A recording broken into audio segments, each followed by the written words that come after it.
Yeah, we're a bit of a bit of sweet one. Proud of the defensive application, but I thought when you're coming up against a quality team such as Wakefield, I don't think you can be as ill-disciplined and not as clinical ball in hand. I thought we had a fair share of field position. I don't think we used it wisely. I think that's down to Wakefield's defensive pressure and systems, and also a bit of sloppiness with us. Not sloppiness, that's the wrong word. A bit of we weren't composed. I think Wakefield are league leaders for a reason. And it's not the big players that undo these sort of games. It's being clinical in your execution of your players, and I just thought we left a bit wanting, if I'm honest with you, in terms of the field position that we had. But really proud of the defensive application. Coming up against a team that are in form, that are top of league for a reason, that can post a pretty heavy scoreline on you if you don't show up. Did you feel like you matched them physically? Yeah, I think physically we were fine. I just thought they had more smarts about them. When they were under pump a bit, they just kept the composure.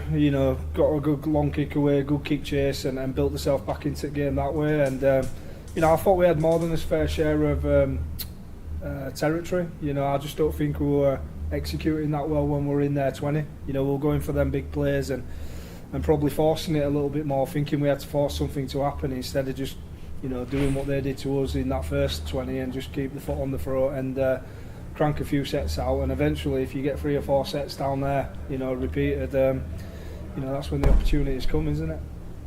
You can take a lot from that going into these next 2 games, and then maybe even. Yeah, I think so. I think it's a really good lesson for us. We've come up against league leaders, and ultimately, we've got a lot of lessons we can learn there, especially ball in hand. I think if we put that sort of effort and intensity into most games, we won't be far off. We've just got to learn that when you do play a good team, it's not just the effort and application that gets you, it's having them smarts and that clinicalness too. So listen, Wakefield are top at league for a reason. They weathered our pressure really well and took their opportunities when they come. And if we want to get in them playoffs, we've got to learn a lesson quick with that and make sure we put it into practice come Friday against Sheffield. So if you do make the playoffs, you'll be better hard and what you can show the tough run out.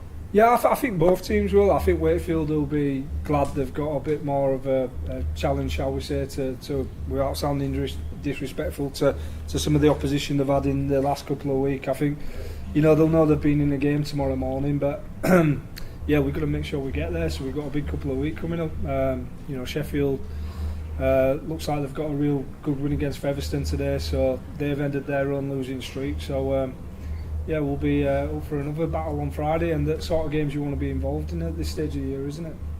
What about yourself today? What kind of day have you had back here? Oh, it's not about me, is it? I still live 2 minutes down the road, so I see a lot of the Wakefield people and fans day to day. I'm out and about, so it was never about me today, and I'd have been embarrassed if it were. It's more about the lads that take to the field, and I thought, as I said, the 17 that went out there could be proud of their efforts, but we don't want to be happy losers. We want to put them sort of efforts in and come out on the other side. So we've got a big lesson to learn, and ultimately we've got 2 big weeks coming up to get in that playoffs. And when you are in the playoffs, anything can happen, can't it?